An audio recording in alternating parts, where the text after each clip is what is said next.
Welcome to the video. We're going to do a bit of a deep dive into the steroid cycle Lance Armstrong used, and also going to answer a question from someone in the coaching group around testosterone exogenous usage. Let's get to it. Question is, my test levels are low range normal.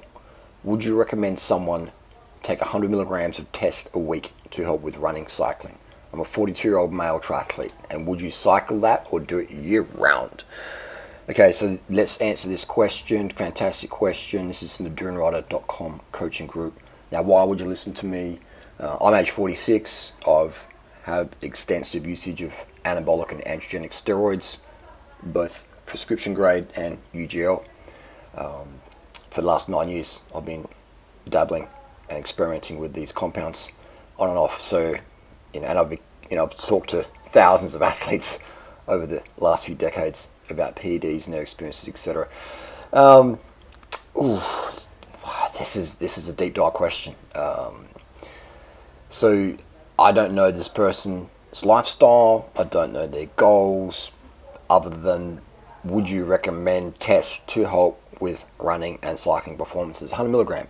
100 milligram a week is the standard dosage most big name runners, cyclists, swimmers take. It's a standard 6-week cycle, leading up to a big comp, etc. All right, because taking more than 100 milligram a week will increase weight.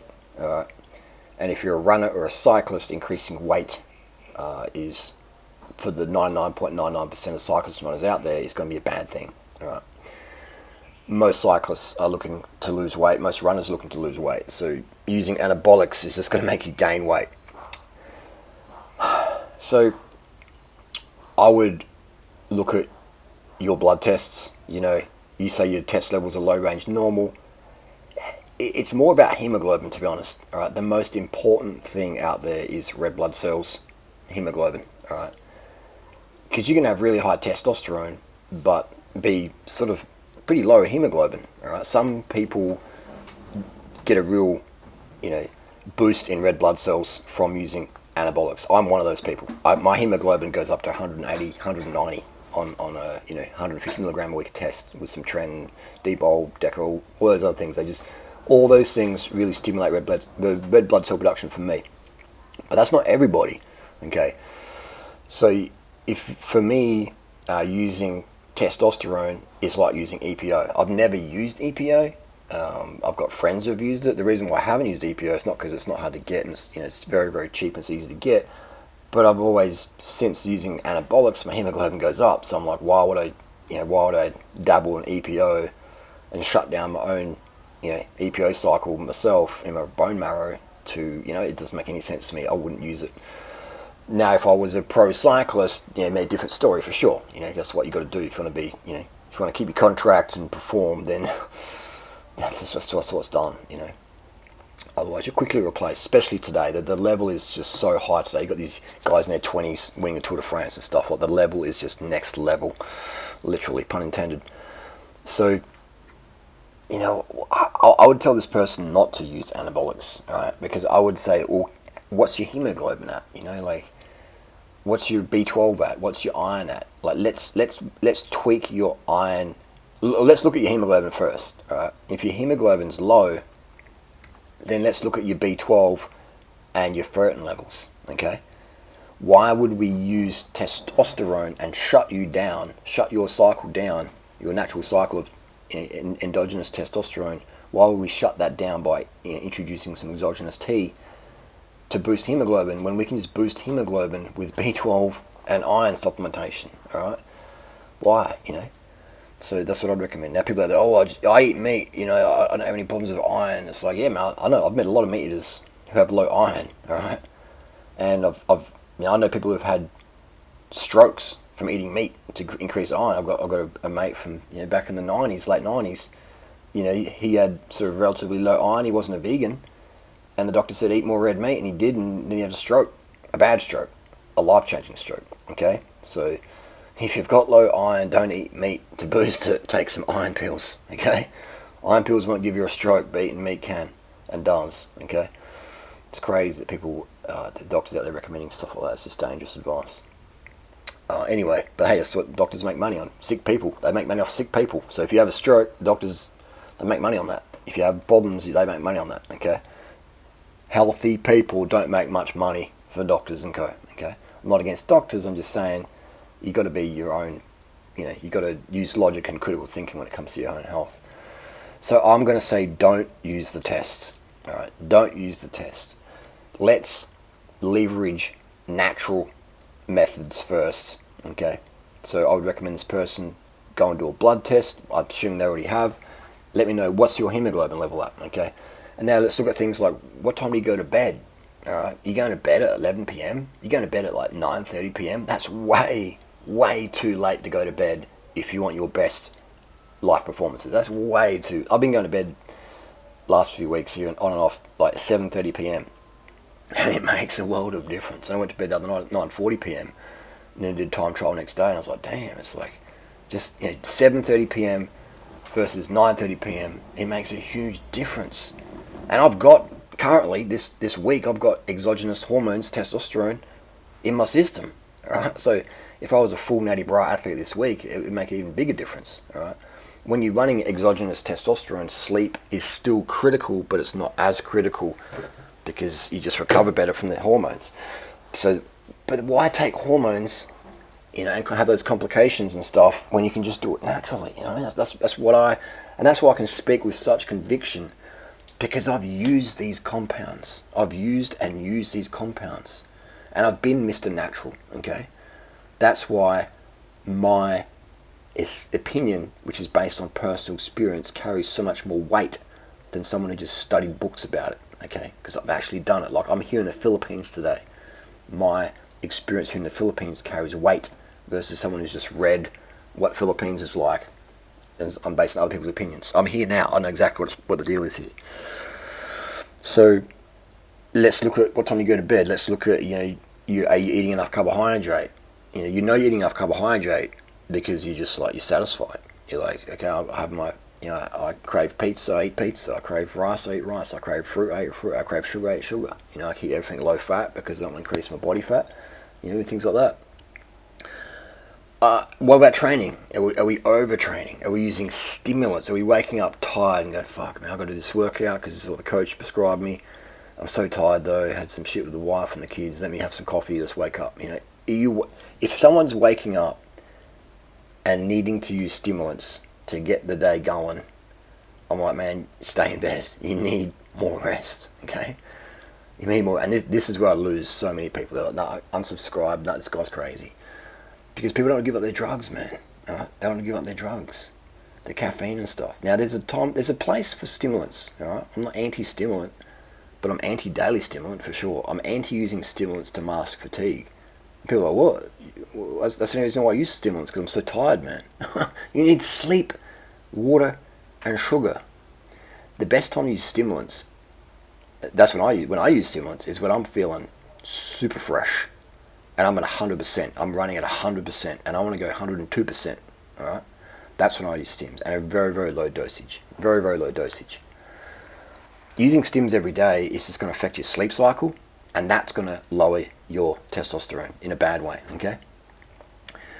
So that's why I just do not recommend people jump on anabolics, and it's great this person asked me first because I can give these insights. The doctor's not going to tell you this, okay? The doctor's not going to spend 20 minutes or 30 minutes or whatever. They don't care. They want to rush you through. Next patient, they get paid per patient. They don't get paid per hour. If they got paid per hour, then which they should, then they could spend more time with the patients. They get paid per patient. Well, they do here in Australia anyway, okay? So in America, they run them through. So, you're not going to get the full story with them. I've even talked to endocrinologists. Right? I've paid insane money. I'm going to go to an endocrinologist and pretend I don't know shit and go in there and just talk to them. And these people, the arrogance, man. The arrogance. And the female endocrinologist got no idea what testosterone feels like. And then the guys out there, the male endocrinologists, haven't used it themselves. It's like it's like giving advice for like alcohol and never having drunk alcohol or been drunk before. It's like giving advice on sex whilst being a virgin. You know, like, okay, you read the books, but you know. So it's crazy. Okay, so I would say don't use it yet. I would say come back in the coaching group, ask me a few questions. Let's deep dive the conversation on what your lifestyle's like. Where can we get more sleep in you? Because sleep is going to give you a better response than testosterone. And I can say that because I'm a testosterone performance enhancing drug user, experienced user. Sleep 100% is going to be better. Now you will need less sleep. In testosterone is almost like injectable sleep, okay? But it still won't make up for it. It just helps. It's a bit like what's the metaphor for that? It's just, you know, it's like drinking mud water is better than no water. All right. Testosterone injection, you need less sleep, but it's not as good as proper sleep. You just need less. You know. But then again, you're running in a sleep deficit eventually. So you just get your sleep. And the best way to get sleep is stop using stimulants. You have naps during the day, you have a bit of rest. But no, I can't do that, man. My life schedule, dude, is so hectic. I've got 7 kids, I'm working 4 jobs, I'm just blah, blah, blah, blah, blah. And it's like, well, you're the person who needs to really listen to me, man, and take advice, because you got all this responsibility. What happens if your fucking health crashes, man? If you're so overworked, that your immune system's so suppressed, and then one day you wake up and you got stage 4 cancer, spread all over your body because you just did not take time to chill and rejuvenate and look after your immune system, because you go. You know, that's a lot of people out there, man. That's a lot of people out there. So health is number one. Who gives a fuck how many watts per kilo we can do on the bike if we're running ourselves up for stage 4 cancer or whatever, you know? Because we're just overworked. So this is where I lose people, man. I deep dive for these topics. People want to talk about it, but I talk about it because this is what needs to be talked about. Because not many other people out there have the courage to really say what needs to be said. So I would say don't use the gear. Get off stimulants. Go to bed at 7:30, 8 o'clock. Switch things around in your life. Simplify your life. Work less. You know, give your kids less money. Give your kids more time, and just live more like a simple Filipino person. And you'll have better results on the bike. You'll have better results in the bedroom. You have better results all over your life. And then, if you still think anabolic steroids will help you, then throw them in the recipe. But then we'll cross that bridge when we come to that. So I would say currently no, I wouldn't recommend it for you. Would it increase your performance right now? Yes, it would. But it can also make you dig a big hole, because then you can do more workload. But maybe the workload you're doing now is already too much, and that's what's crashing your T. So if you're crashing your T from working too hard, and then you throw exogenous T in, then you're going to crash your thyroid. Then you're going to crash, all these other things. You're going to crash your mental health, guaranteed. You know what I mean? So testosterone is like rocket fuel, in that it can help you do more stuff. But if you're set up right now that you're doing so much stuff that you're burning yourself out with low T, does that make sense? You're giving yourself credit card health. You're gonna crash, people. All right, you're gonna crash. So that's why I see these people out there like, I don't feel good. They're like, I'm gonna get on TRT, make you feel better, give you more energy. It's like, no, man, because you're gonna go work harder, and you might feel better for a bit, but eventually you'll crash hard, because you don't know how to manage your time right now. You're wasting it with things, or you're investing in things that don't matter too much. You're chasing too much money or time, and blah blah blah blah blah. Stress in your material consumer life. Okay, this is what I see a lot of people doing, man. And I've done it myself. I've been caught in that little rat race. No one wins the rat race. All right, there's no first place in the rat race. You're just stuck in that, going around in circles. The only way to sort of quote unquote win the rat race is to sidestep and leave the rat race. Okay, watch the rat race versus be in it. So I'm going to say no. Don't use the test. Don't use it. Hit anybody. Well, it was the problem with his pedals. It was very strange to see that. He's looking down. He now knows he's got a serious problem. Watch this now. Well, this is awful. Digging deep, and his foot has just come out, and I don't believe how he's managed to keep it up right there. This man has been on the ground. He almost lost his manhood on the crossbars a few moments ago, and he's decided he wants to go. But this is the man trying to write his name as equal only to Miguel Indurain with 5 straight wins in the Tour de France. He has gone a long way to doing that today, and he's done it in the most bizarre of circumstance, falling off when he was hooked off his bike by a spectator, and now he's gone away, and Ulrich slowed the group down to let him back in, so they started the climb again together, and then Armstrong went. The American flags are flying now though. This is a matter of pride again for Armstrong, a massive round. So we know that Lance Armstrong is and was the most tested athlete of all time, and he passed every single drug test for testosterone, EPO, a growth hormone, cocaine, etc. The only thing he sort of quote unquote failed was back in the '99 tour for corticosteroids, Kennecourt, where he didn't get a TUE, didn't get an exemption, and then he did, and it was all good. But the most important steroids that Lance Armstrong used, compounds, is EPO. That is number one. EPO, that is the king for swimmers, for runners, for cyclists. EPO is the wonder drug. It's still being used today in the peloton. It comes on different variants. Okay, you have all sorts of, basically you have these compounds, that oxygen vector doping compounds, that increase your red blood cell, increase your hemoglobin numbers, so your ability to transfer, uptake, and absorb oxygen around your body to your working muscles, etc., increases, and then you can just push higher watts for longer. Running, swimming, cycling, EPO is king and queen of the drugs, or the EPO derivatives.